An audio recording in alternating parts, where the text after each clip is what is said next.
ठीक है। तो क्या हुआ, डीसी वोल्टेज हमने दिया, डीसी करंट फ्लो हुई, तो डीसी करंट से यहाँ फ्लक्स बनेगा। अब ये फ्लक्स जो है दोनों कॉइल रखेंगे, दोनों कॉइल से टच होगा, बट ये फ्लक्स डीसी करंट से बना है तो ये कांस्टेंट फ्लक्स होगा, बिल्कुल इसमें कोई चेंजेस नहीं होंगे। और कांस्टेंट फ्लक्स जब दोनों से टच होगा तो कोई ईएमएफ ना बनेगा, ना इसमें कोई ईएमएफ बनेगा, ना इसमें कोई ईएमएफ बनेगा। ठीक है। अब दूसरी कंडीशन, दो कोयले हैं, दोनों पास पास रखी हुई हैं, इसमें मैंने एसी दिया तो एसी वोल्टेज है तो एसी करंट फ्लो होगी, एसी करंट से फ्लक्स बनेगा जो फ्लक्स दोनों को टच करेगा, और फ्लक्स भी कैसा होगा, फ्लक्चुएटिंग फ्लक्स, फ्लक्चुएशन होंगे उसमें, और फ्लक्चुएशन होंगे तो इसमें भी ईएमएफ बनेगा, इसमें भी ईएमएफ बनेगा, दोनों में ईएमएफ बनेगा। प्राइमरी में ईएमएफ को हमने E1 कह दिया, इसमें ईएमएफ को हमने E2 कह दिया। ठीक, E1 E2, ठीक है। इसमें भी E बनेगा, इसमें भी E2 बनेगा। इसी के फ्लक्स से इसी में वोल्टेज ईएमएफ बन गया तो इसको कहेंगे self inductance, self inductance.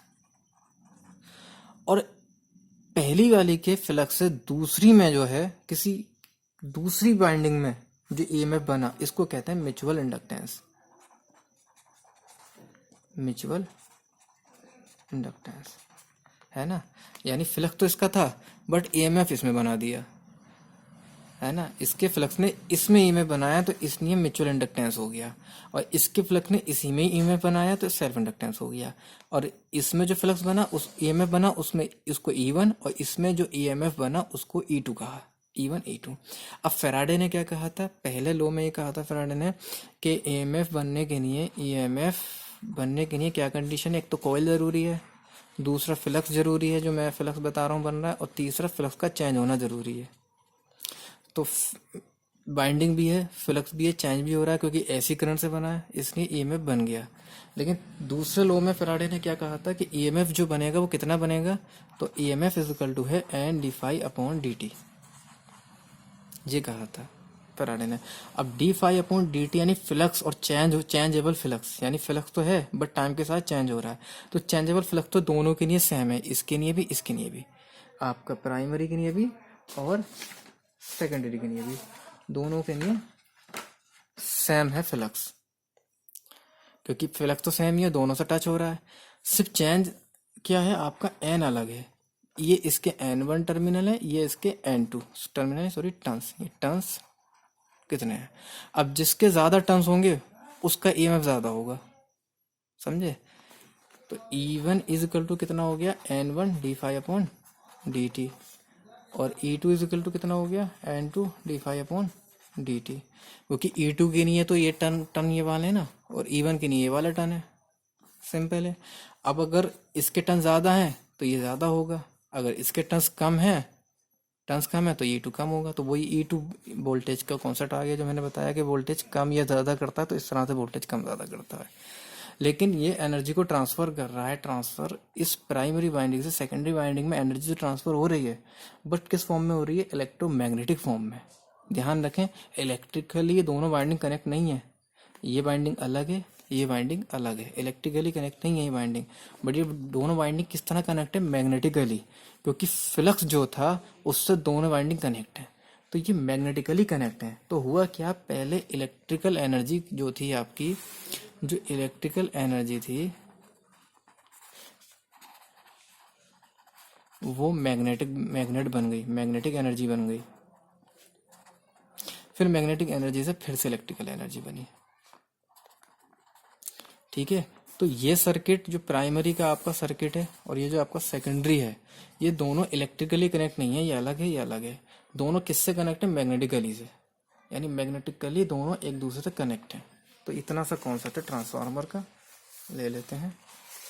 Transformer एक स्टैटिक डिवाइस है, ठीक है। यहाँ आपने वोल्टेज लगाया, इसमें वो V1 I1 और ये E1 बना, ये फ्लक्स दोनों के लिए सेम है, इससे यहाँ E2 बनेगा, I2 बनेगा, V2 बनेगा, और ये E1 भी इसी फ्लक्स से बना, फ्लक्स से यहाँ E1 बना, यहाँ E2 बना, ठीक है। अब प्रिंसिपल ऑफ ट्रांसफार्मर, तो ये ट्रांसफार्मर का मेन प्रिंसिपल तो ये था ना, इस बाइंडिंग में फ्लक्स E बने, EMF तो किससे बन रहा है? म्यूचुअल इंडक्शन से, तो म्यूचुअल इंडक्शन हो रहा है इसमें, ठीक है। अब ट्रांसफार्मर कितने टाइप के हैं? तो देखिए, ट्रांसफार्मर सिंगल फेज भी हो सकता है, जो सिंगल जिसमें एक फेज दिया जाए, है ना, और थ्री फेज भी हो सकता है जिसमें थ्री फेज दिया जाए, ठीक है। सिंगल फेज के लिए क्या होगा? प्राइमरी सेकेंडरी, तो प्राइमरी में एक वाइंडिंग होगी सिंगल फेज के लिए, सेकेंडरी में भी एक वाइंडिंग होगी, क्योंकि एक सिंगल फेज दिया, सिंगल फेज ही चाहिए, तो ये सिंगल फेज ट्रांसफार्मर हो गया। लेकिन थ्री फेज ट्रांसफार्मर में क्या होगा? तीन वाइंडिंग होंगी, एक, दो, तीन। ये पहले फेज के लिए, ये दूसरे फेज के लिए, तीसरे फेज के लिए, जो आपके तीन तार आ रहे हैं उन तीनों के लिए। इसी तरीके से सेकेंडरी में भी तीन वाइंडिंग चाहिए, तो ये आपके थ्री फेज ट्रांसफार्मर बन गया, जिसमें प्राइमरी भी तीन और सेकेंडरी भी तीन हर फेज के लिए। तो ये थ्री फेज ट्रांसफार्मर हो गया, थ्री फेज ट्रांसफार्मर। तो single phase transformer, three phase transformer. Distribution transformer ये थ्री फेज ट्रांसफार्मर ही होता है, ठीक है। और डिस्ट्रीब्यूशन ट्रांसफार्मर की जो सेकेंडरी होती है वो किस तरह कनेक्ट होती है? स्टार कनेक्ट होती है, सेकेंडरी स्टार कनेक्ट होती है। क्यों? क्योंकि स्टार कनेक्शन से हमें न्यूट्रल मिल जाता है। ऐसी पावर ट्रांसफार्मर, पावर ट्रांसफार्मर मतलब वो जिसमें हाई पावर बात चल रही हो, ठीक है। ट्रांसफार्मर तो सारे ही हैं, बट ये हाई पावर के लिए काम करेगा, जो हाइडल में होता है, ठीक है ना, जो मेगा वाट पावर के लिए वर्क करता है। और एक होता है instrument transformer. Instrument transformer measurement के लिए आते हैं, जो मेजरमेंट है, जैसे कि आपका सीटी पीटी। सीटी यानी करंट ट्रांसफार्मर, पीटी यानी पोटेंशियल यानी वोल्टेज ट्रांसफार्मर। मान लो जैसे आपको करंट और वोल्टेज मेजर करना है। अब नॉर्मली हम करंट मेजर करते हैं, वोल्टेज तो मल्टीमीटर से मेजर कर लेते हैं। मल्टीमीटर लिया, जा रहे को उसके तार लगाए दोनों लीडें, और हमें करंट और वोल्टेज पता चल गया। करंट के लिए हमने सीरीज में कनेक्ट करा, वोल्टेज के लिए पैरेलल में कनेक्ट करा। लेकिन अगर हमारी बहुत हाई लाइन है जिसमें 765,000 वोल्टेज हैं, ठीक है, 132,000 वोल्टेज हैं, तो इतने ज़्यादा हज़ारों वोल्टेज की तादाद है, तो वहाँ पे तो मीटर जाके चेक नहीं करेंगे, ठीक है। मीटर उड़ेगा और शॉक लगेगा, सब कुछ खत्म। तो उसमें उसको कैसे मेज़र करें, इतने हाई वोल्टेज को और इतनी हाई करंट को? तो वो इन ट्रांसफार्मर के थ्रू मेज़र करते हैं, सीटी और पीटी के। तो ये इसलिए इंस्ट्रूमेंट ट्रांसफार्मर है। अब देखिए, सिंगल फेज ट्रांसफार्मर ये भी कई टाइप का हो गया, core type, shell type, rotary type, ठीक है, ऑटो ट्रांसफार्मर। और स्टेप अप स्टेप डाउन तो समझ ही गए, वोल्टेज बढ़ाएगा तो स्टेप अप, वोल्टेज कम करेगा तो स्टेप डाउन। अब ये कोर शेल क्या मतलब है? जो जिस पे लपेटे जा रहे हैं वो किस डिज़ाइन की है, ये बाइंडिंग आप जो इसको बाउंड कर रहे हैं। देखिए, अगर आपकी कोर इस तरह की है,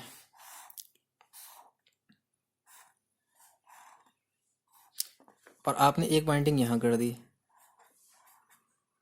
और एक बाइंडिंग आपने यहाँ कर दी, तो ये है आपका कोर टाइप, ठीक है। और अगर आपने इस तरह का कोई स्ट्रक्चर लिया है, डिज़ाइन, ठीक है, ये मतलब कटा हुआ है हिस्सा, ये हिस्सा नहीं है, और यहाँ पे आपने वाइंडिंग कर दी इस तरह से, ठीक, गलत।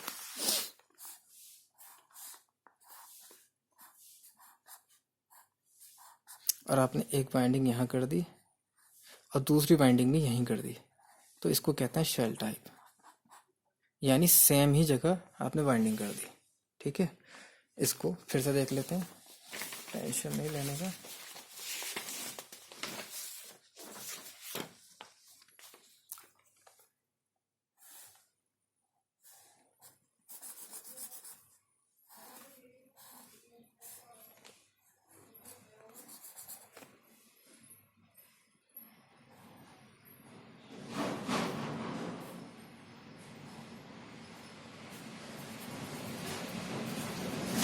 ठीक है,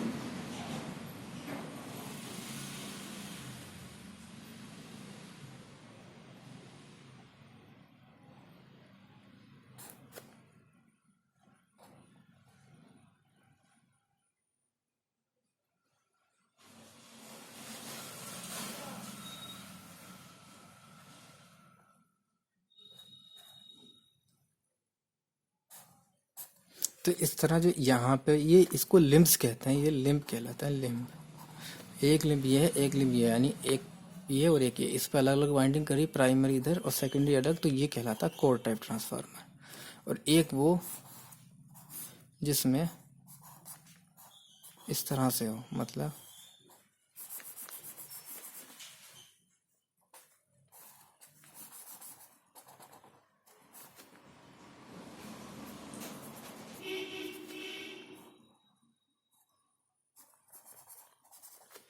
आपने यहाँ से वाइंडिंग ली और इस पे वाइंडिंग करी, ये निकाल दिया, और एक आपने इस तरह से, तो ये दो वाइंडिंग जो आपने करी ये दोनों एक ही लिंब पे करी हैं, है ना। ये इस तरह से एक ही लिंब है, लिंब वाला एक खंभा, इस पे एक वाइंडिंग ऐसे कर गोल को घुमा दी और एक नीचे घुमा दी, ये ऊपर से। तो ये आपका कहलाता है शेल टाइप। और एक होता है रोटरी टाइप जो बिल्कुल गोल होता है, जैसे कि इंडक्शन स्टोव में जो वाइंडिंग होती है ना, इंडक्शन चूल्हा जो आता है मार्केट में, उस तरह की वाइंडिंग। तो ये ट्रांसफार्मर के टाइप हो गए, ठीक है। ये स्टेप अप ट्रांसफार्मर क्योंकि अप हो रहा है, ये डाउन हो रहा है, छोटा स्टेप डाउन ट्रांसफार्मर। ये कोर टाइप है, इस पे अलग अलग वाइंडिंग, और ये शेल टाइप है, एक ही पे ही दोनों वाइंडिंग कर दी, तो शेल टाइप, ठीक है। अब ट्रांसफार्मर का कंस्ट्रक्शन, ठीक है। तो ट्रांसफार्मर के कंस्ट्रक्शन में क्या है, देखो यही चीज़ कि ये आपकी क्या होती है, कोर कहलाती है, इसको कहते हैं कोर, ठीक। और ये कोर क्या है, छोटी छोटी लेमिनेशन से बनी होती है, यानी कई सारी आपकी लेमिनेशन यानी पत्तियां होती है बहुत बारीक बारीक, और उनको कई सारी पत्तियों को जोड़ के आपस में इनको एक पूरा बॉक्स बनाया जाता है, ठीक है। ये पत्ते कई आकार में हो सकती हैं आपकी, जैसे आपका एक ई शेप में, यू शेप में और आई शेप में। तो इस तरह ये यू और आई रखते जाएं तो पूरा ये बन गया, मोटा बनता चले जाएगा, इसको बाइंडिंग कर दिया, ठीक। अच्छा, इसकी ईएमएफ इक्वेशन है, तो मैं बेसिकली ईएमएफ इक्वेशन बना दूं दोनों की, क्या है,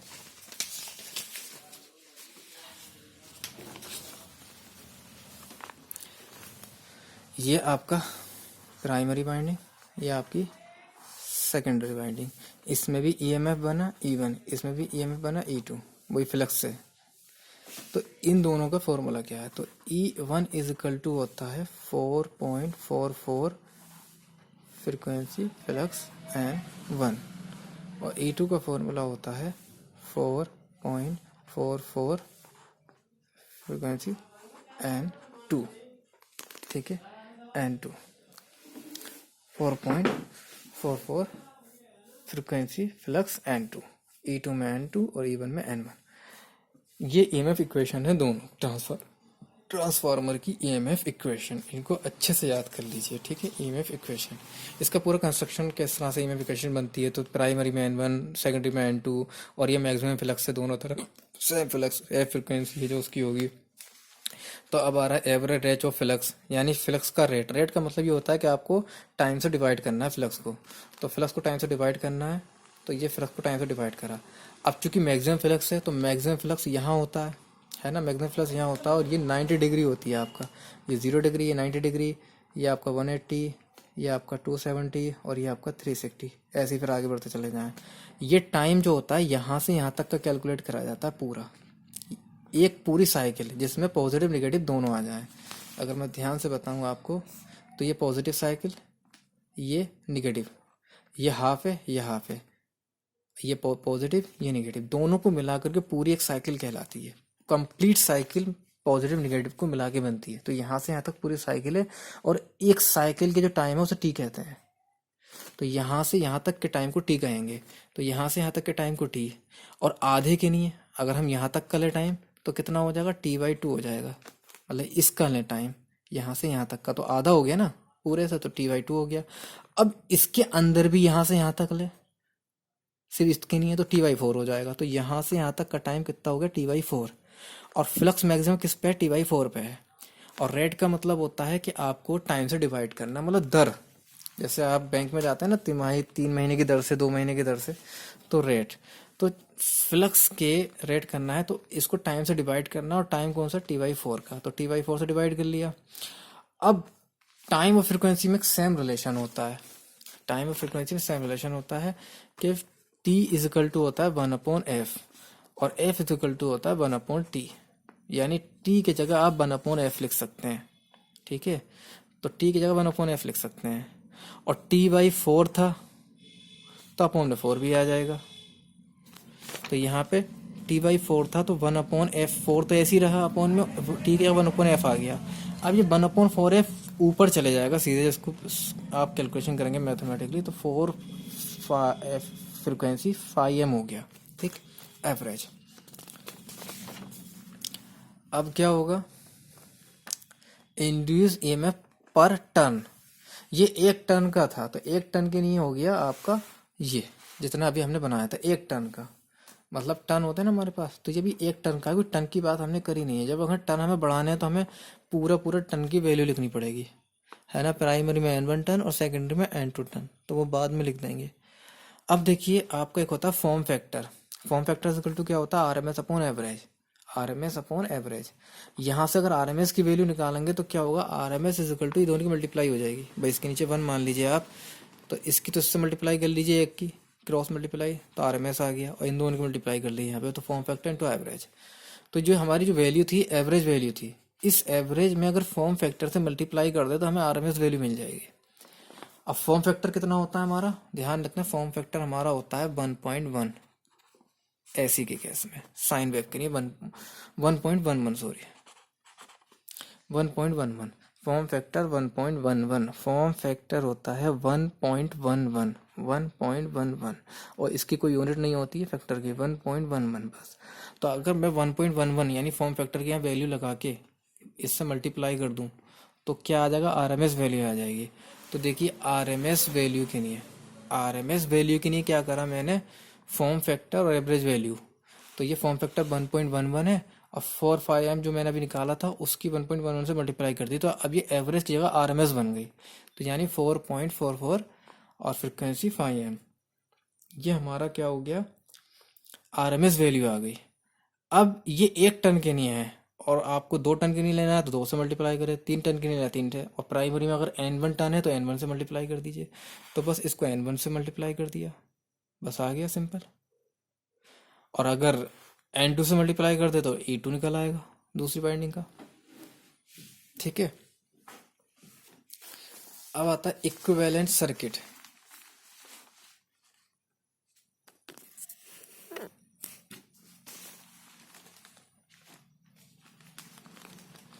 इक्विवेलेंट सर्किट, तो इक्विवेलेंट सर्किट ट्रांसफार्मर का क्या होता है, तो पहले तो ट्रांसफार्मर का पूरा सर्किट समझ लेते हैं किस तरह से होता है, ठीक है। अब आते हैं मेन कहानी, ट्रांसफार्मर का पूरा सर्किट समझते हैं। बेसिकली ट्रांसफार्मर का हमने कहा कि 2 वाइंडिंग है, एक ये वाइंडिंग, एक ये वाइंडिंग, ठीक है। इसमें क्या होता है, कोर पे लपेटी जाती है इस तरह से, ये कोर होती है, इस पे लपेटी जाती है, ठीक। तो कोर में लॉसेस होते हैं, कोर में लॉसेस होते हैं, जिसको हम किससे डिनोट करते हैं, R नोट से, और इसके करंट को हम I पार्ट से डिनोट करते हैं, कोर में लॉसेस को, ठीक है। और एक इसमें जो हमने करंट दी, जो फ्लक्स बना, वो फ्लक्स किससे बनेगा हमारा, वो करंट कहेंगे हम I मैग्नेटाइजिंग करंट, जिससे कि हमारा फ्लक्स जनरेट हुआ, I मैग्नेटाइजिंग करंट, ठीक है। तो देखिए ये तो हमारा क्या है, आइडियल ट्रांसफार्मर की कंडीशन में इस तरह से हम 2 चीजें दिखाते हैं, यहाँ पर ये चीज,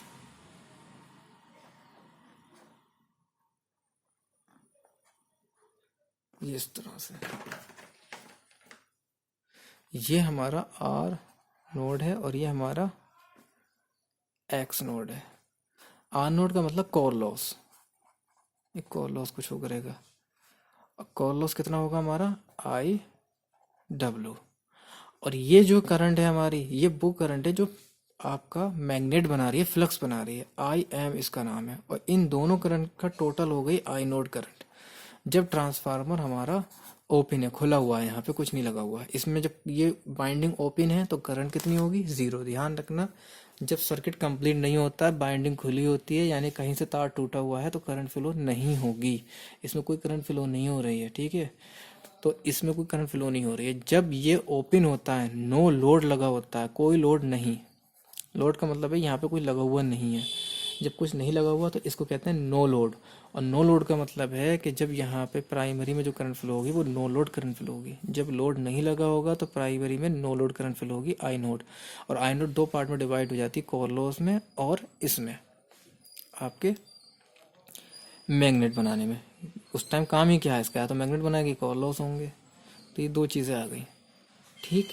अब अगर आप इसको जोड़ देते हैं, सर्किट को कंप्लीट कर देते हैं, यहाँ लोड ले आते हैं, तो इसमें भी करंट फ्लो हो जाएगी। इसमें एक चीज़ और होती है। अब क्या होता है वो मैं दो चीज़ और बनाऊंगा। जो कंप्लीट सर्किट है इसका, ट्रांसफार्मर का कंप्लीट सर्किट का डायग्राम, और फिर इसमें एक एक चीज़ समझेंगे।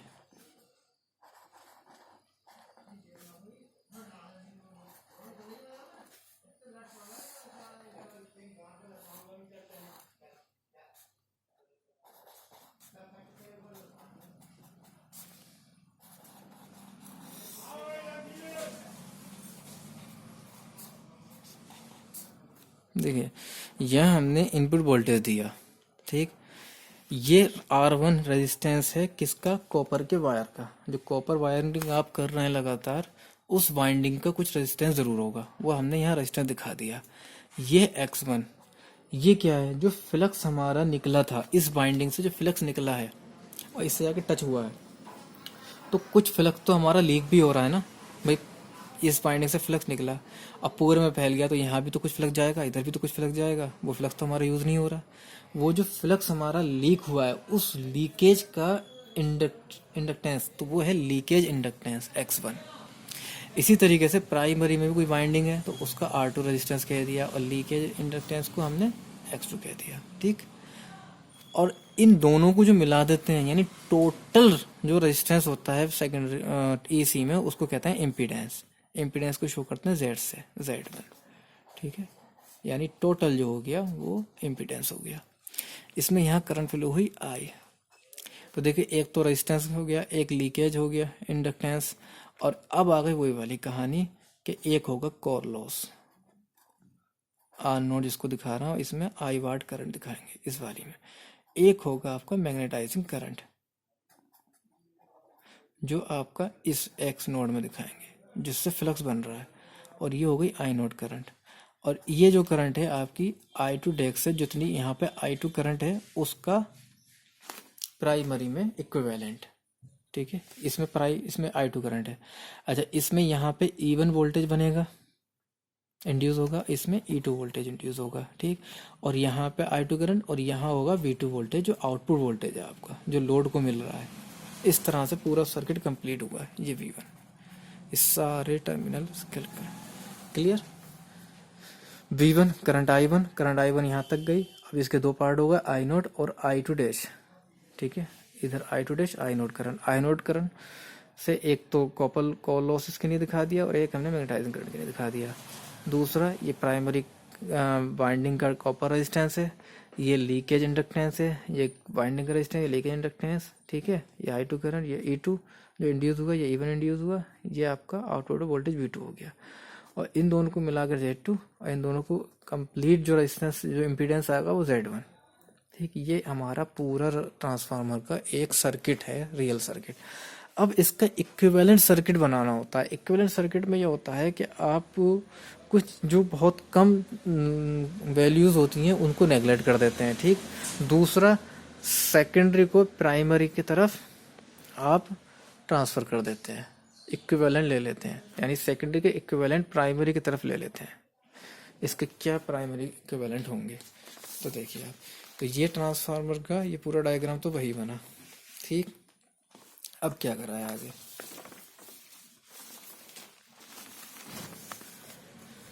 आपका प्राइमरी तो सेम है, V1 है, R1 X1 I1 current, I2 और ये I0 करंट सब सेम Z2। अब क्या हुआ, जो आपका सेकेंडरी था वो प्राइमरी की तरफ ले आए, सेकेंडरी टोटल प्राइमरी की तरफ ले आए, सेकेंडरी खत्म कर दिया। E2 भी इधर ले आए, X2 भी, R2 भी, V2 भी, जो सब था। और करंट I2 भी ले लें आप, I2 डैश। लेकिन जब प्राइमरी की तरफ लाए तो वो सेम तो नहीं होंगे, क्योंकि वो तो सेकेंडरी में थे, तो उसका डैश कर दिया यहाँ पे, I2 dash, E2 dash, X2 dash, R2 dash और V2 डैश। अब ये देखना है कि जब सेकेंडरी के जो पैरामीटर हैं वो प्राइमरी की तरफ आएंगे तो उसका इक्विवेलेंट क्या होगा, ठीक है। इक्विवेलेंट क्या होगा, जैसे आप प्राइमरी में R2 लेकर आएंगे तो R2 डैश कहलाएगा, और R2 डैश किसके बराबर होगा, जो सेकेंडरी में R2 था उसका K स्क्वायर हो जाएगा। जो सेकेंडरी में R2 था उसका K स्क्वायर। अब ये K क्या है, तो के का थोड़ा सा है कॉन्सेप्ट जिसमें ध्यान देने की ज़रूरत है। ये आपका मैंने बताया आपको प्राइमरी सेकेंडरी, इसमें प्राइमरी में वोल्टेज V1, इसमें EMF E1 है ना, करंट I1, ठीक। ऐसे ही इसमें V2, I2, E2, इसमें N1 टर्मिनल, N2 टर्मिनल, इनके बीच में कोई रिलेशन होता है, ठीक है। जैसे V1 upon V2 is equal to E1 upon E2 is equal to N1 upon N2, यानी इनके रेशियो सब बराबर होते हैं, इज इक्वल टू, और I2 upon I1 is equal to, ये सब बराबर होते हैं, जिसे हम K कह देते हैं, ठीक है, ट्रांसफॉर्मेशन रेशियो कांस्टेंट। तो इस सबको क्या कहते हैं, ध्यान देना कि यहाँ पे B1 अपॉन B2 क्या है, E1 अपॉन E2 है, N1 अपॉन N2 है, बट I2 अपॉन I1 है, ठीक, क्या है। अच्छा, कुछ बुक्स में क्या दे रखा होगा के लिए, इस तरह ना देकर इस तरह दिया होगा, V2 upon V1, E2 upon E1, N2 upon N1 and I1 upon I2, ये दे रखा होगा कि। तो आपको कोई भी है, कोई इसमें स्टैंडर्ड नहीं है, कुछ भी कह सकते हैं, ये भी हो सकता है, ये भी हो सकता है, क्योंकि इनका जो रेशियो है आपस में वो सेम है, ठीक है। यानी दोनों प्राइमरी सेकेंडरी क्वांटिटीज़ के जो रेशियो है वो सेम है, और उस सेम को हमने कांस्टेंट बता दिया के, तो ये वो क्या होता है, ठीक है।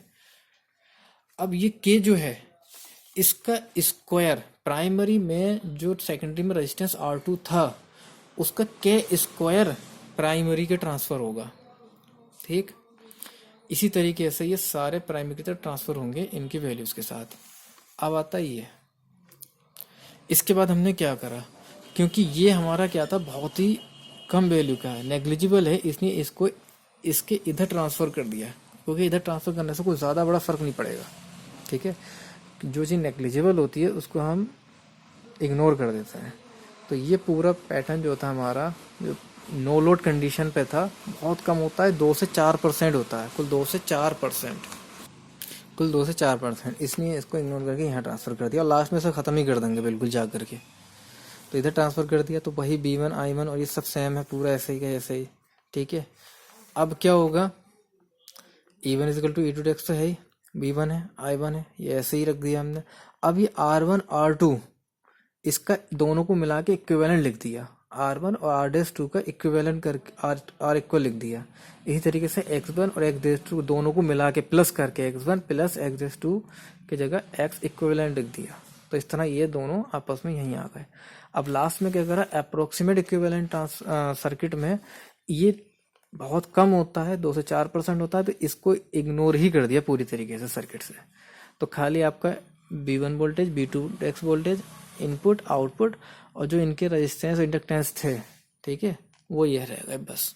ये transformer equivalent circuit, approximate equivalent circuit बन गया ट्रांसफार्मर का, ठीक है। और इसको समझ में जब आएगा ये पूरी कहानी, कि जब ये पैरामीटर समझ में आया कि ये डेक्स करके इधर को कैसे ट्रांसफर हुए, तो ये अलग देखेंगे कैसे हुए, ठीक है। अब इस सिलेबस में ये है नहीं आपके। अब आता है फेजर डायग्राम, सबसे मेन टॉपिक आता है, लॉसेस बचे अभी, सॉरी, लॉसेस ट्रांसफार्मर में, लॉसेस। तो लॉसेस क्या होते हैं, जो पावर हम किसी मशीन को देते हैं, तो वो मशीन जो हमें पावर मिलनी चाहिए उसके साथ साथ कुछ दूसरी चीज़ों में भी खर्च हो जाती है पावर, जैसे कि नॉइज़ में, हीट में, ठीक है। हम कोई मशीन चला रहे हैं तो वो गर्म होने लगी, तो वो गर्म कहाँ से हो रही है, लॉस हो रहा है, ठीक है, नॉइज़ कर रही है, ये भी लॉस हो रहा है। तो कुछ एनर्जी का कुछ पार्ट जो है नॉइज़ में या हीट में खर्च हो जाता है, वो लॉसेस हो जाते हैं। तो इसमें मैकेनिकल लॉसेस तो होंगे नहीं ट्रांसफार्मर में, क्योंकि इसमें कोई मूविंग पार्ट तो है नहीं। बट इसमें कौन से लॉसेस होते हैं, इलेक्ट्रिकल लॉसेस। तो लॉसेस दो तरह के होते हैं, एक कॉपर लॉसेस और एक कॉल लॉसेस, क्योंकि दो ही चीज़ें हैं ट्रांसफार्मर में, एक कॉपर है एक कोर है। देखिए ट्रांसफार्मर में एक तो आपकी कोर होती है,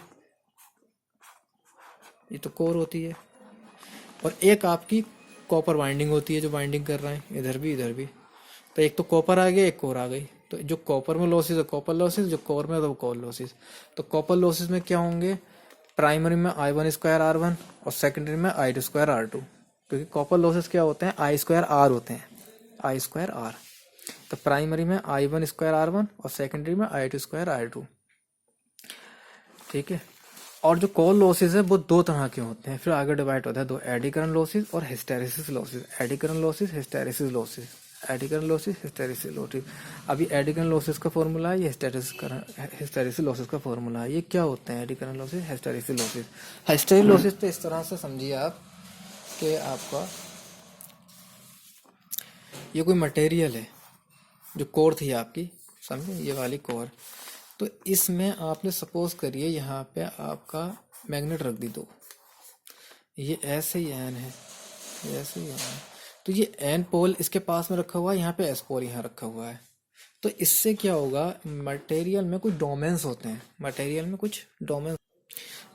में डोमेन्स होते हैं, तो वो डोमेन्स आपस में इस तरह से ऐसे करके इस तरह बने होंगे, ठीक है। उनके कुछ पोल्स अपने इधर उधर होते हैं, जैसे ऐसे करके डोमेन में पोल है एन इधर एस इधर, ये कुछ ऐसे पड़े हुए हैं एन एस ऐसे करके, ये ऐसे एन और एस, ये इस तरह से मैग्नेट में कुछ इनके जो डोमेन्स होते हैं वो उल्टे सीधे पड़े होते हैं। जब आप इसको किसी फील्ड में रख देते हैं, किसी फील्ड के पास में रख देते हैं, ऐसे ये फील्ड मैंने लगा दी, तो अब इसके जो डोमेन्स में क्या हो जाएंगे, ये क्या कहते हैं, लीन लाइनर हो जाएंगे, बिल्कुल एक लाइन में आ जाएंगे। और ये S N S N S N S N, ठीक है, एन के पास एस और एस के पास एन टर्मिनल, इस तरह से हो जाएंगे। लेकिन अब मैं क्या करूं, इसको फील्ड को उल्टा कर दूं, फील्ड को उल्टा कर देता हूं, मतलब अब मैं फील्ड यहाँ पे उल्टी लगा देता हूँ, ये एस एन था, अब मैं एन इधर एस इधर एन इधर एस इधर, तो अब ये जो मटेरियल था उसके जो है चेंज हो जाएंगे, अब एन इधर हो जाएगा एस इधर हो जाएगा, यानी ये उल्टा हो जाएगा, एन इधर एस इधर। फिर मैं दोबारा से चेंज कर दूं तो ये फिर चेंज होंगे, तो इसके अंदर जो डोमेन्स है बार बार ऊपर चेंजेस होते रहेंगे, ऐसा करके पहले ऐसे, फिर मैंने फील्ड चेंज कर दी तो ये भी साथ में चेंज होगा, फिर मैंने फील्ड चेंज कर दी फिर ये साथ में चेंज होगा। तो ये बराबर अगर चेंज होता रहेगा ऐसे ऊपर नीचे, ठीक है ना, ये मूव करते रहेंगे, तो इससे क्या होगा, एक हीट जनरेट होगी, और वो लॉसेस कहलाते हैं हिस्टैरिसीस लॉसेस या हाइस्टैरिसीस लॉसेस। ये लॉसेस कहलाते हैं हाइस्टैरिसीस लॉसेस, जब कोर के अंदर जो डोमेन्स है वो लगातार मूव करते जाते हैं, ठीक है, मटेरियल के अंदर। ये केमिस्ट्री के अंदर की बात चल रही है, क्लियर। तो डोमेन चेंज होते रहते हैं, और इसकी मूविंग से क्या होगा, एक फ्रिक्शन बनेगा जिससे कि आपका लॉसेस होंगे। अब ये चेंज क्यों होते हैं, आपका फील्ड बाहर का अगर फील्ड चेंज करते रहें, और बाहर का फील्ड क्यों चेंज हो रहा है, क्योंकि ये फील्ड हमारे ट्रांसफार्मर में जो मैग्नेट बनती है किससे बनती है, आप वोल्टेज अप्लाई कर रहे हैं पहले ऐसी, फिर उससे ऐसी करंट बनी, और ऐसी करंट से यहाँ फ्लक्स बना जो मैग्नेट है। अब वो कैसा फ्लक्चुएट है, क्योंकि ऐसी करंट कैसे होती है, इस तरह से होती है, पहले पॉजिटिव फिर निगेटिव, तो जो फ्लक्स बनेगा वो भी कैसा होगा, पहले पॉजिटिव वो भी निगेटिव, ठीक है। तो जब किसी कोर पे जो बाइंडिंग आपने लपेट दी इस तरह से, ठीक है, और इसमें जो आपने करंट ये दे दी ऐसी वाली पॉजिटिव निगेटिव, तो इसमें जो फ्लक्स बनेगा वो भी इस तरह से बनेगा, पहले ये डायरेक्शन फिर दूसरी डायरेक्शन, फिर ये डायरेक्शन फिर दूसरी डायरेक्शन।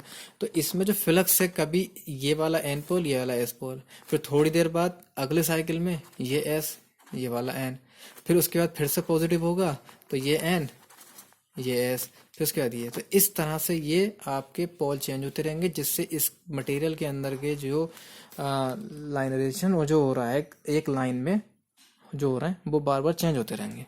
तो ये होता है हिस्टैरिसीस लॉसेस। अच्छा, अब एडी करंट लॉसेस क्या है, हमने बात की थी कि आपके इसमें करंट, इसमें आपने वोल्टेज दिया ऐसी वोल्टेज, तो ऐसी करंट फ्लो हुई, ऐसी करंट से फ्लक्स बन गया, ठीक है। अब फ्लक्स से ये कॉपर टच कर रहा है, ये फ्लक्स इस कॉपर को टच कर रहा है, और चेंजेबल फ्लक्स है तो इस बाइंडिंग में उसने ईएमएफ बना दिया, ठीक है, और उस ईएमएफ से फिर करंट फ्लो होगी, क्योंकि ईएमएफ एक वोल्टेज है, वोल्टेज से करंट फ्लो होती है। तो इस फ्लक्स से इस बाइंडिंग में ईएमएफ बना, लेकिन साथ में लोहे की कोर भी तो रखी है, तो इस फ्लक्स का इस कोर पे फर्क नहीं पड़ेगा, तो इस फ्लक्स से इस कोर में भी करंट फ्लो होती है, इस कोर के अंदर भी, और वो करंट जो होती है उसको कहते हैं एडी करंट। एडी करंट इसलिए कहते हैं कि जब आप पानी में, आपने कभी देखा होगा एक पानी का तालाब है बड़ा सा, उसमें पानी में कोई पत्थर मारेंगे तो पत्थर पानी में डालते हैं तो कुछ इस तरह से लहरें बन जाती हैं, ऐसे वो दूर दूर तक जाती जाती हैं। ठीक है, इसी तरीके से ये कोर जो है आपका, इस तरह से कोर रखा हुआ है, इस पर आपने वाइंडिंग करनी है। ऐसे करके मान लो वाइंडिंग आपने करी, ठीक है। तो इस कोर, क्योंकि इससे फ्लक्स जो बना वो फ्लक्स इस कोर से भी टच हो रहा है, तो इस कोर के अंदर भी कुछ करंट फ्लो होती है, वो करंट इस तरह से इस तरह से बनती है जैसे ये बन रही है, इसलिए इसको एडी करंट कहते हैं। और चूंकि वो एडी करंट इससे फ्लो होगी तो करंट से तो मटेरियल तो गर्म होगा। ध्यान रखना, करंट से कोई भी मटेरियल क्या हो जाता है, गर्म हो जाता है। क्यों? क्योंकि हीट का फॉर्मूला क्या है? हीट का फॉर्मूला है करंट और रेजिस्टेंस दोनों अगर होंगे तो हीट बन जाएगी। अगर करंट है और रेजिस्टेंस है तो क्या होगी? हीट जनरेट होगी, क्योंकि हीट का फॉर्मूला है I square R. I square R, I square R. Current है, रेजिस्टेंस है, तो हीट बनेगी। अब चूंकि इसमें एडी करंट है और रेजिस्टेंस तो जरूर होगा, मटेरियल में कुछ ना कुछ रेजिस्टेंस तो होता है, तो इसमें भी करंट बनेगी। इसी तरीके से देखो, कॉपर लॉसेस की जो बात चल रही थी, कॉपर लॉसेस क्या है? आई स्क्वायर आर, क्योंकि कॉपर वाइंडिंग है, कॉपर की जो वाइंडिंग है इसमें करंट तो आ गई और इसका रेजिस्टेंस भी होगा कॉपर का, तो आई स्क्वायर आर इसमें लॉसेज हो गए। ऐसे इसमें भी आई स्क्वायर आर लॉसेज हो गए, तो कॉपर में जो losses I square R ohmic losses है। तो ऐसे भैया इसमें एडी करंट है और इसमें कुछ रेजिस्टेंस, एडी करंट की वजह से क्या होगा? आपका लॉसेज होंगे, लेकिन उसका फॉर्मूला इस तरह से है एडी करंट का। ठीक है, यानी करंट है तो लॉसेज जरूर है, बट यहाँ पे एडी करंट है, नॉर्मल करंट नहीं है। और हिस्टेरिक लॉसेज मैंने बता दिया कि चेंज होते हैं। ठीक है, रेजिस्टेंस वाला कॉन्सेप्ट तो नहीं है, बट एडी करंट बन जाती है उसी फ्लक्स से। ठीक है, अब आती एफिशिएंसी। एफिशिएंसी क्या है? एफिशिएंसी का मतलब यह है कि आपने कितनी इनपुट दी, कितनी आउटपुट मिली। मान लीजिए मैंने आपको 10 रुपये दिए और आपने मुझे वापस 10 रुपये दे दिए। ठीक है, तो इनपुट क्या थी? 10 रुपये, मेरी तरफ से आउटपुट क्या मिली? 10 रुपये। तो 100% एफिशिएंसी मिल गई, जितना दिया तो उतना मिल गया, है ना। और मान लीजिए मैंने आपको 10 रुपये दिए और आपने मुझे वापस 5 रुपये दिए, तो मेरी तरफ से कितनी इनपुट गई? 10, और आप मुझे आउटपुट कितनी मिली? 5। तो एफिशिएंसी कितनी हो गई? आधी। ठीक है, मैं जितना दिया था उतना मुझे मिला नहीं, आधा मिला, तो एफिशिएंसी आधी हो गई। यानी जितना दिया उतना मिल जाए तो 100% एफिशिएंसी होती है। तो एफिशिएंसी का मतलब ये होता है कि हमने कितना दिया और कितना हमें मिला, यानी कितनी इनपुट गई और आउटपुट कितनी मिली। तो एफिशिएंसी को देखते हैं अपॉन करके, आउटपुट अपॉन इनपुट। ठीक है, और वो भी पावर में, output power upon input power. तो एफिशिएंसी एक रेशो है आउटपुट पावर और इनपुट पावर का। ठीक है, यानी आपने कितनी इनपुट पावर दी, कितनी आउटपुट पावर मिली। मान लीजिए ट्रांसफार्मर को आपने, ट्रांसफार्मर है आपका, इसको आपने इनपुट 100 वाट दिया, 100 वाट पावर दी, और आउटपुट पे सपोज करिए आपको 50 वाट मिली, तो एफिशिएंसी कितनी हो गई? आधी हो गई। जाहिर सी बात है, एफिशिएंसी का फॉर्मूला है output power upon input power. तो एफिशिएंसी निकाल लीजिए, आउटपुट पावर कितनी है आपकी? 50, और इनपुट कितनी थी हमने? 100। तो 50 से डिवाइड कीजिए, 1/आधा आ गया, यानी एफिशिएंसी आधी हो गई। और सपोज करिए अगर मेरा ट्रांसफार्मर था, इसको मैंने 100 वाट दिया इनपुट और 100 वाट ही मुझे मिल गया आउटपुट, तो एफिशिएंसी कितनी हो गई? आउटपुट कितना है? 100, और इनपुट कितना है? 100, पूरी 1 हो गई, है ना। 100% हो गई एफिशिएंसी। तो ये होती है एफिशिएंसी। एफिशिएंसी का formula output power upon input power, और परसेंटेज में निकालना तो 100 से मल्टीप्लाई कर दें, ये तो नॉर्मल सी चीज़ है। ऑल डे एफिशिएंसी क्या है? ऑल डे एफिशिएंसी का मतलब होता है कि पूरे एक दिन में पावर देखी जाएगी, यानी एक दिन की टोटल, एक दिन में आपने टोटल कितनी इनपुट दी, कितनी आउटपुट दी। और जब दिन की बात आ गई, टाइम की बात आ गई, तो वो रियल में पावर न रह करके एनर्जी की बात हो जाती है। ठीक है, खैर उसमें मत जाइए डीपली। तो ओल्ड एफिशिएंसी में आउटपुट इन किलोवाट आवर और इनपुट इन किलोवाट आवर, यानी किलोवाट आवर में आउटपुट, किलोवाट आवर में इनपुट, वो भी 24 घंटे की, यानी पूरे दिन की टोटल एनर्जी जितनी मिली और पूरे दिन की टोटल एनर्जी जितनी हमने दी, उन दोनों का रेशियो ओल्ड एफिशिएंसी है। ठीक है, ये एक दिन की बात है। 24 आवर में total output energy, total input energy. ठीक, अब आता है हमारा फेजर डायग्राम जो अब तक चल रहा था कांस्टेंट फेजर डायग्राम। तो थोड़ा सा वैसे देख लीजिए अभी इधर क्या है फेजर डायग्राम में। ये आपका फेजर डायग्राम आइडियल ट्रांसफार्मर की कंडीशन में है। जब आइडियल का मतलब होता है कोई लॉसेस ना हो। जब कोई लॉस ना हो तो इसे आइडियल कंडीशन कहते हैं, नो लॉस। ठीक है, तो आइडियल ट्रांसफार्मर में ट्रांसफार्मर इस तरह से बनेगा। ये आइडियल का कब हुआ? आइडियल का इस तरह से बनेगा। ये फ्लक्स है आपका E1 E2, ठीक है। और क्या होगा, ये जो B1 आपने वोल्टेज अप्लाई करा उससे क्या हुआ, आपकी मैग्नेटाइजिंग करंट फ्लो हो गई, बस खत्म कहानी। ठीक है, जो करंट बता उससे खाली में फ्लक्स बन गया, लॉसेस तो कोई होंगे नहीं। आइडियल वो होता है जब लॉसेस नहीं होते, आइडियल मतलब नो लॉसेस। तो लॉसेस तो कोई है ही नहीं, जितना वोल्टेज दिया उससे खाली मैग्नेटिक फ्लक्स बन गया बस। और उस फ्लक्स मैग्नेट करंट बनी, उससे करंट से फ्लक्स बना, फ्लक्स से जो है आपका इंडक्शन इंड्यूस हो गए वोल्टेज E1 E2 बस। ये जब है जब आपका कॉल लॉसेस हो रहा है। तो कॉल लॉसेस जो है IW दिखा दिया यहाँ पे। तो कॉल लॉसेस की वजह से, क्योंकि मैग्नेटाइजिंग करंट तो थी, फ्लक्स तो बन रहा था, लॉसेस और हो गए। अब दोनों करंट को मिला करके आई नोड करंट आ गई। ठीक है, ये अभी भी नो लोड कंडीशन पे है। अब आया था phasor diagram on pure resistive load. अब लोड लगा दिया हमने, देखो यहाँ पे प्योर रेजिस्टिव लोड लगाया तो हमारा ये फेजर डायग्राम बन गया। ठीक, और ये हमारा लोड लगाया हमने प्योर इंडक्टिव लोड। जब इंडक्टिव लोड लगाएंगे तो फेजर डायग्राम इस तरह से बनेगा, और जब हम कैपेसिटिव लोड लगाएंगे तो फेजर डायग्राम ऐसे बनेगा। अब क्वेश्चन यह है कि फेजर डायग्राम ये बनते कैसे हैं। एक तो देख लो आप ऐसे, बेसिकली फेजर डायग्राम होते क्या है। अब यहाँ से मैं फेजर पे कॉन्सेंट्रेट करूंगा, फेजर के ऊपर, तो ध्यान देना, बहुत ध्यान से समझना। अब फेजर डायग्राम की बात चलेगी ढंग से। अभी मैं ट्रांसफार्मर का फेजर डायग्राम बता रहा हूँ, ठीक है। बेसिकली फेजर डायग्राम की बिल्कुल बेसिक के लिए एक अलग बाद में देख लेंगे। ट्रांसफार्मर के लिए क्या है, प्राइमरी वाइंडिंग, सेकेंडरी वाइंडिंग। हमने यहाँ प्राइमरी में वोल्टेज दिया, ठीक है। तो ये मैंने वोल्टेज के लिए सपोज इस तरह से एक B1 एक फेज खींच लिया, ठीक। अब इस B1 से क्या होगा, करंट फ्लो होगी। अब ये करंट क्या कर रही है, मैग्नेट बनाएगी, जाहिर सी बात है। एनर्जी ट्रांसफर तो होगी नहीं, क्योंकि ये खुली हुई है, एनर्जी ट्रांसफर तो होगी, खुली है। और ना यहाँ पे कोई लॉसेस दिखा रहा हूँ, ना कोर, ना कोई किसी तरह का लॉसेस, बिल्कुल आइडियल कंडीशन, कोई लॉसेस नहीं हो रहा। तो ये करंट क्या करेगी, सिर्फ फ्लक्स बनाएगी बस। तो जब ये मैग्नेट बनाएगी तो इसको मैग्नेटाइजिंग करंट कह देते हैं, ठीक है। तो और ये करंट क्योंकि इंडक्टर में फ्लो हो रही है, एक तरह से इंडक्टर है, तो इंडक्टर में फ्लो हो रही है, तो ये करंट कितनी होगी, वोल्टेज से लेग करेगी, LAG लेग, ठीक है। क्योंकि इंडक्टर में करंट क्या करती है, लेग। और जब लेग करेगी तो क्लॉकवाइज चलना होगा। और क्लॉकवाइज का मतलब 12 1 2 3 इस तरह से ये। तो करंट आपको कहाँ मिली, मैग्नेटाइजिंग करंट ये मिली, ठीक।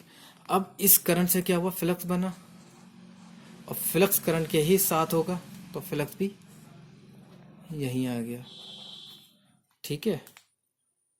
Got it. अब फ्लक्स आया, फ्लक्स से क्या होगा, यहाँ पे E1 बनेगा, यहाँ पे E2 होगा। क्यों, क्योंकि फैराडे के अकॉर्डिंग जो फ्लक्स है वो कॉइल से टच है, और अगर चेंजेबल है ये फ्लक्स, क्योंकि AC से बना है, तो ये फ्लक्स चेंजेबल है। तो ये चेंजेबल फ्लक्स यहाँ भी E1 बनाएगा, यहाँ E2 वोल्टेज बनाएगा। तो यहाँ E1 E2 जो EMF बने फ्लक्स से बने, लेकिन ये कहाँ जाएंगे, नीचे जाएंगे, E1 और E2 नीचे। क्यों जाएंगे E1 E2 नीचे, देखिए आप, आपका वोल्टेज का फॉर्मूला क्या होता है, एंड EMF d∅dt। यही था Faraday law, E is equal to n d∅dt। तो n तो कॉन्स्टेंट है, अलग रखो आप। तो E is equal to N d/dt। यहाँ फ्लक्स की वैल्यू रख दो। अब फ्लक्स का फॉर्मूला क्या होगा, इंस्टेंटेनियस फ्लक्स का, flux maximum sine omega t, ये होता है। Flux is equal to 5m sine omega t. अब यहाँ फ्लक्स की वैल्यू रखोगे आप, flux m sine omega t. तो E is equal to n अब इसका डिफरेंशियल करिए, डी अपॉन डी, इसका डिफरेंशियल, तो डिफरेंशियल में क्या होगा, फ्लक्स मैक्सिमम आ जाएगा, साइन ओमेगा टी का कितना हो जाएगा, कॉस ओमेगा टी, और ओमेगा टी का कितना हो जाएगा, ओमेगा। ठीक है, डिफरेंशियल भाई, साइन ओमेगा टी का तो कॉस ओमेगा टी हो जाएगा और ओमेगा टी का ओमेगा हो जाएगा, तो ई इज इक्वल टू कितना आ गया, N phi m omega cos omega t. और कॉस ओमेगा टी की जगह कितना लिख सकते हैं हम, तो N phi m omega cos omega t को हम लिख सकते हैं साइन ओमेगा टी माइनस 90। ठीक है, और यहाँ पे माइनस चला ही आ रहा है लेंज लॉ के अकॉर्डिंग, इस वजह से। ठीक है, तो कितना हो गया, ई माइनस 90 डिग्री हो गया, यानी फ्लक्स जो था फ्लक्स से माइनस 90 डिग्री है, यानी फ्लक्स से नीचे, तो फ्लक्स से ये माइनस 90 डिग्री, माइनस 90 डिग्री का मतलब तो यही है ना इधर को, तो इस वजह से मैंने ई वन ई टू नीचे लिया है। ठीक, अब ई वन ई टू में कौन सा बड़ा होगा कौन सा छोटा होगा, ये step up step down transformer है, ई वन बड़ा है या ई टू बड़ा है तो स्टेप अप स्टेप डाउन के अकॉर्डिंग हो गया, अगर इसके टर्न ज़्यादा है तो ई टू बड़ा होगा, टर्न्स कम है तो ई टू छोटा होगा। तो यहाँ पे दो वेक्टर होंगे और एक साथ ही होंगे, लेकिन या तो ये ई वन है या ये ई टू है, छोटा वाला ई वन बड़ा वाला ई टू स्टेप अप के कंडीशन में, और बड़ा वाला ई वन और छोटा वाला ई टू ये स्टेप डाउन की कंडीशन में। ठीक है, गॉट इट। तो इस तरह से इसका डायग्राम बन गया। अब मैं ले लेता हूँ थोड़ा सा कोर लॉसेस भी, अब मैं कोर लॉसेस ले लेता हूँ। अभी बाइंडिंग ये खुली हुई है, कोई एनर्जी ट्रांसफर नहीं हो रही है, खुली हुई है तो कोई एनर्जी से ट्रांसफर ही नहीं हो रही है, तो इससे क्या होगा, यहाँ पे V1 वोल्टेज दिया, करंट, अब ये जो करंट है दो पार्ट में डिवाइड हो गई, एक तो मैग्नेटाइज बना करने के लिए जो अभी हम कर ही रहे थे फ्लक्स बनाने के लिए यहाँ पर, और एक हो गई कोर में लॉसेस करने के लिए। हमने कोर लॉसेस भी दिखा दिया यहाँ पर, और जब कोर लॉसेस दिखा रहे हैं तो अब करंट दो पार्ट में डिवाइड होगी, एक तो कोर लॉसेस और एक मैग्नेटाइजेशन, तो इन दोनों से मिला के करंट बनी हमारी I node current, no load current. अब दो करंट हो गई क्योंकि कोर लॉसेस और दिखा दिया। तो अब देखिए सबसे पहले जो V1 वोल्टेज है, ठीक, और इससे क्या होगा, आपका मैग्नेटाइजिंग करंट होगी जो कि 90 डिग्री पे, और जो कोर लॉसेस हैं वो मैं रजिस्टिव फॉर्म में दिखा रहा हूँ। मैंने बताया था कोर में जो एडी करंट हो रहा है, तो वो कोर लॉसेस जो रजिस्टिव फॉर्म में दिखा रहा है तो वो वोल्टेज के साथ में होगा, ध्यान रखना, क्योंकि रेजिस्टेंस में कोई चक्कर नहीं होता लीडिंग लीडिंग का। तो ये जो करंट है आई डब्ल्यू, जो वाटफुल करंट है, जो कोर लॉसेस दिखा रही है वो वोल्टेज के साथ में आ गए, और इस करंट से फ्लक्स बन गया। कंडीशन आपको पता है, फ्लक्स से आपको क्या पता है, E1 और E2 बन गए। ठीक है, अब इन दोनों का रिजल्टेंट निकालेंगे, इन दोनों करंट का, तो वो क्या आएगी आपकी आई नोट करंट, जो इन दोनों को मिला के आई नोट करंट। तो अब आई नोट करंट आ गई। ये था हमारा कोर लॉसेस के साथ। अब हम लोड लगा देते हैं सेकेंडरी पे। जो सेकेंडरी है अगर इस पर लोड लगा देंगे तो लोड लगाने से क्या होगा, एनर्जी इधर ट्रांसफर होनी शुरू हो जाएगी। ठीक, अब कंडीशन चेंज हो जाएगी जब एनर्जी इधर ट्रांसफर होगी लोड लगाएंगे तो लोड लगाते टाइम पे हमें यहाँ के रेजिस्टेंस और लीकेज, यहाँ भी रेजिस्टेंस लीकेज दोनों दिखाने पड़ेंगे, क्योंकि जब एनर्जी ट्रांसफर होती है तो फुल करंट फ्लो होगी I1। तो वो देखिए आप इस तरह से,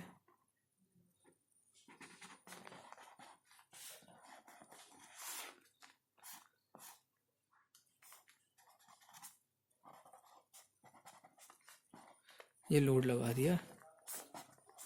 ठीक है, यहाँ पे V1 वोल्टेज दिया, करंट I1 फ्लो हुई, और यहाँ पे वही मैग्नेटाइजिंग करंट और कोर लॉसेस दोनों दिखा दिए, आई एम आई वाट, ये R1 वाइंडिंग का रेजिस्टेंस, X1 लीकेज इंडक्टेंस, ऐसे इधर भी सेकेंडरी का वाइंडिंग का रेजिस्टेंस, लीकेज इंडक्टेंस, इसमें करंट I1, इसमें करंट I2, इसमें EMF E2, इसमें EMF E1, ये इस तरह से।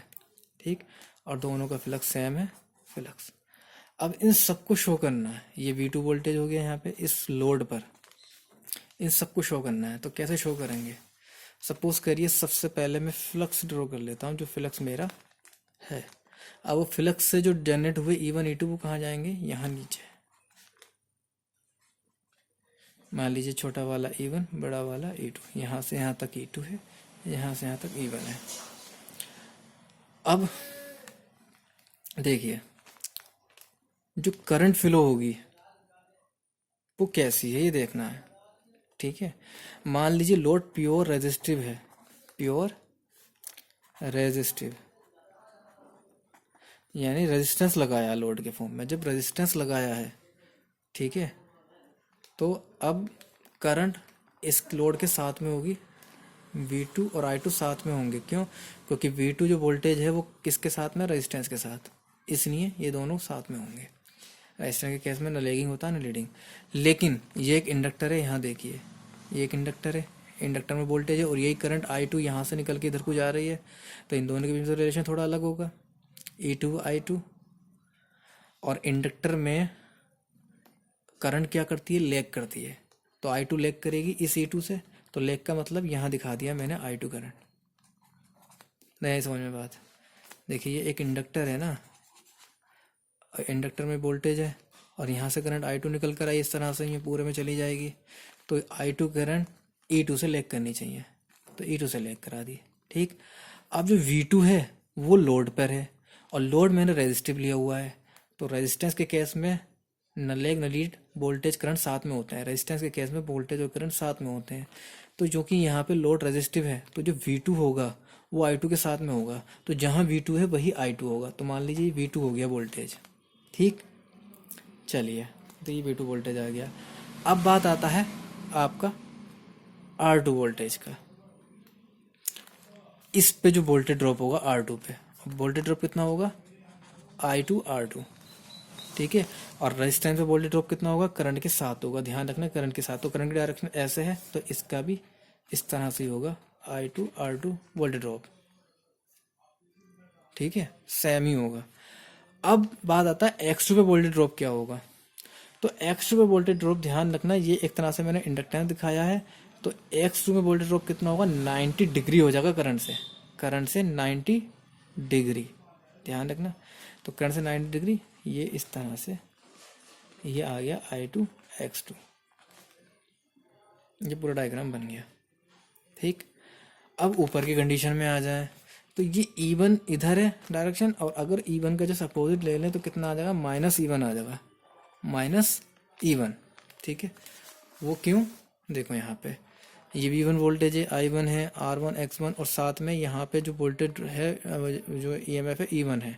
बट ये E1 की डायरेक्शन नीचे यहाँ दिखाई है हमने, लेकिन ये E1 इसके रिप्लेस में माइनस में है, क्योंकि क्या, क्यों है, क्योंकि लेंस के अकॉर्डिंग क्या है कि जो EMF इंड्यूस होगा वो रीजन का अपोज करेगा, और ये EMF जो है माइनस होता है इसके, यानी इस V1 के जस्ट अपोजिट होता है, तो इसलिए अपोजिट दिखाया हमने। लेकिन अगर उसी डायरेक्शन में दिखा दें वोल्टेज के साथ तो माइनस में दिखाएंगे, जब भी E1 ऊपर लेके जाएंगे माइनस में, ऐसे फ्लक्स इधर ले जाएंगे तो माइनस में, करंट इधर ले जाएंगे तो माइनस में, ये उल्टा करने में माइनस आ जाता है। माइनस में क्यों, क्योंकि ये अगर KVL लगाएंगे तो KVL लगाते पे हम ये ड्रॉप और ये जो ड्रॉप हो रहा है टोटल जो E1 के बराबर है यहाँ से यहाँ तक, वो तीनों को हमें साथ में लेके चलना है, इसने E1 ले लिया हमने।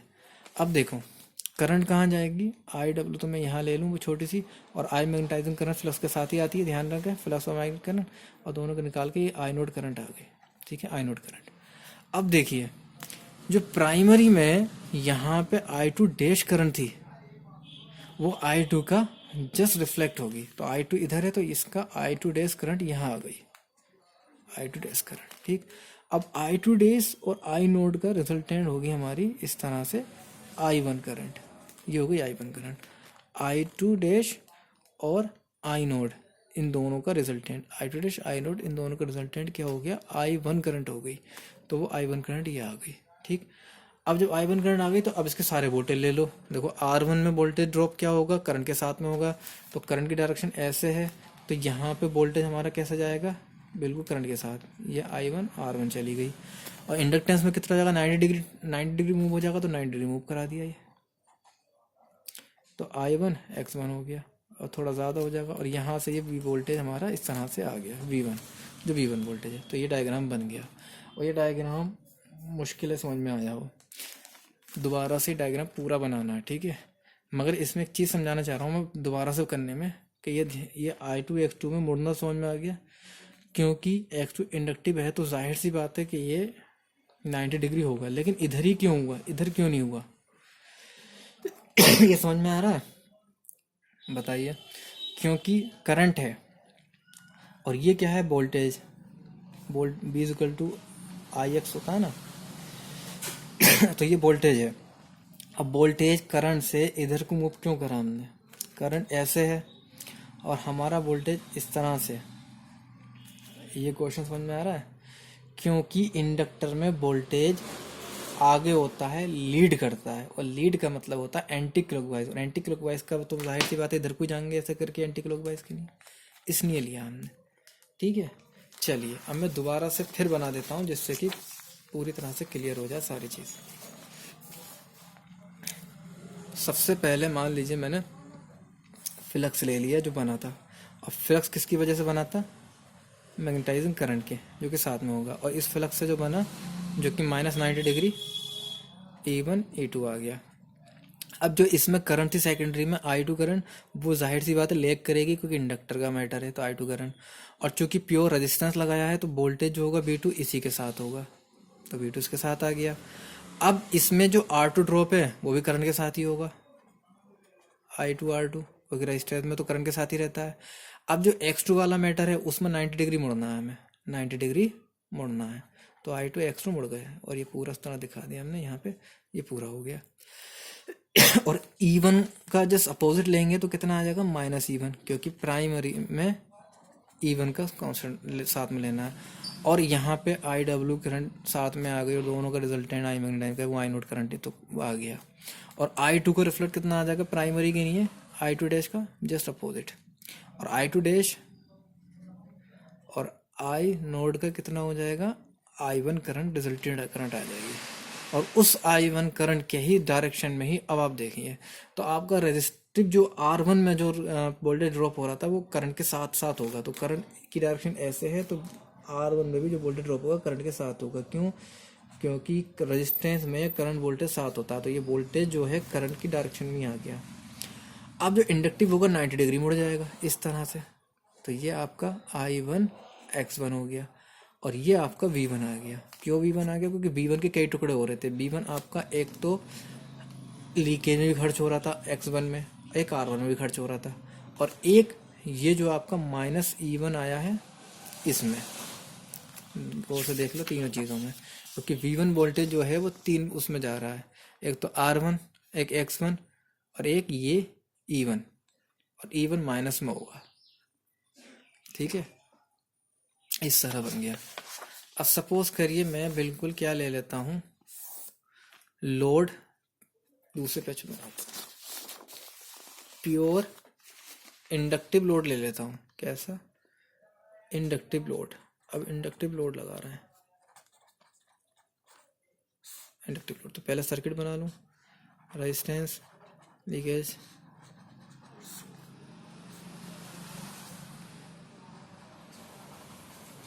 ये लोड लगा दिया मैंने इंडक्टिव, तो ये V1 है, ये I1 है, ये R1 है, ये X1 है, और ये इस तरह से IW, I magnetising current, I naught current, और ये वाली I'2 करंट।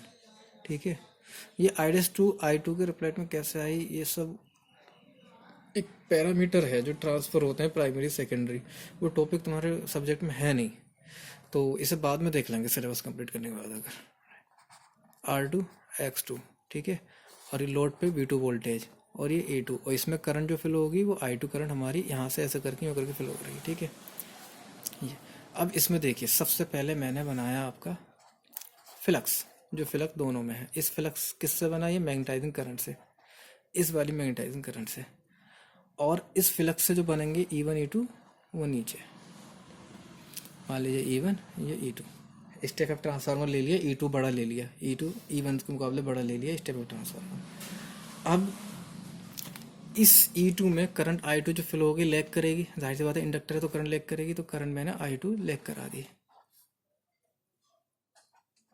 ठीक, करंट लैग करा दी। अब जो I2 आ गई तो इसमें जो V2 है, क्योंकि ये कैसा है, इंडक्टिव है, तो इंडक्टिव के केस में वोल्टेज क्या करता है, लीड करता है करंट से आगे रहता है। क्यों, करंट से आगे रहता है, तो सपोज करिए कि ये आगे रहा, V2 यहाँ आ गया, थोड़ा सा डिग्री आगे कर दिया मैंने, करंट से आगे कर दिया, तो V2 वोल्टेज यहाँ आ गया। अब आता है R2 पे वोल्टेज ड्रॉप। तो R2 वोल्टेज ड्रॉप क्या होगा, करंट के साथ डायरेक्शन में होगा। करंट की डायरेक्शन कैसी है, ऐसे, तो इसकी डायरेक्शन कैसे हो जाएगी, ऐसे। तो ये R2 I2 R2 आ गया। ध्यान है भाई, करंट के मुकाबले V2 आगे जाएगा, लेग करेगा, क्यों लीड करेगा, क्यों, क्योंकि इंडक्टिव है। इंडक्टेंस के केस में वोल्टेज लीड करता है, तो मैंने वोल्टेज करंट के मुकाबले लीड करा दिया V2। ठीक है, सही है। अब आता है R2। तो R2 रेजिस्टेंस में तो करंट की डायरेक्शन रहेगी, तो करंट की डायरेक्शन ऐसे है, तो करंट की डायरेक्शन के साथ ही लेगा बिल्कुल। अब इंडक्टेंस में 90 डिग्री मुड़ जाएगा, I2X2। तो ये बन गया। अब E1 का जस्ट अपोजिट ले लें, माइनस में, माइनस E1। तो ये IW और IM का रिजल्टेंट करके जो भी I0 करंट आ गई। और I2 डैश करंट जो होगी I2 का जस्ट अपोजिट होती है। तो I2 करंट, ये I2 के जस्ट अपोजिट इस तरह से I2 डैश ले ली। इन दोनों का रिजल्टेंट I1 करंट आ गई, जो I1 करंट है। अब देखिए इसमें R1 में जो वोल्टेज ड्रॉप होगा वो किसके करंट के साथ में होगा। अब वोल्टेज ड्रॉप तो यही, वोल्टेज तो ये चल रहा है ना हमारा, वोल्टेज ये वाला। तो इस पे करंट की डायरेक्शन में लेंगे, ऐसा करिए करंट की डायरेक्शन में। तो ये I1 R1 आ गया। अब X1 में 90 डिग्री मुड़ जाएंगे, तो ये 90 डिग्री मुड़ गए हम, तो I1 X1 हो गया। और ये हमारा वोल्टेज आ गया जो V1 हमने लगाया था। तो V1 देखिए किस में, R1 में गया, एक तो R1 से जुड़ा हुआ है, एक X1 में, और एक माइनस E1 जो प्राइमरी में E1 था, और चूंकि वोल्टेज के अकॉर्डिंग माइनस था। ठीक है, तो माइनस E1, तो ये वोल्टेज ड्रॉप आ गया। तो ये इसका डायग्राम बन गया। ऐसे ही कैपेसिटिव लोड के लिए ले लेते हैं हम। कैपेसिटिव लोड के लिए ले लीजिए, तो वही दोबारा से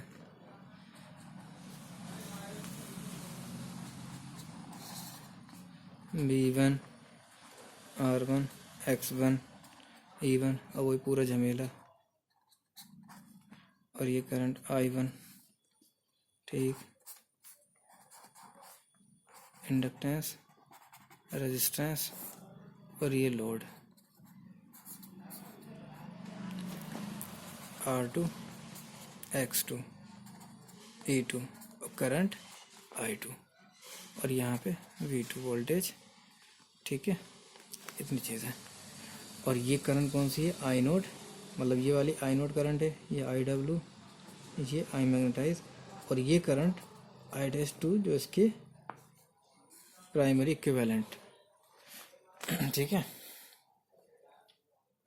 चलिए अब लोड कौन सा लगा रहा हूँ, कैपेसिटिव। ठीक है, तो देखिए सबसे पहले हमने फ्लक्स ले लिया।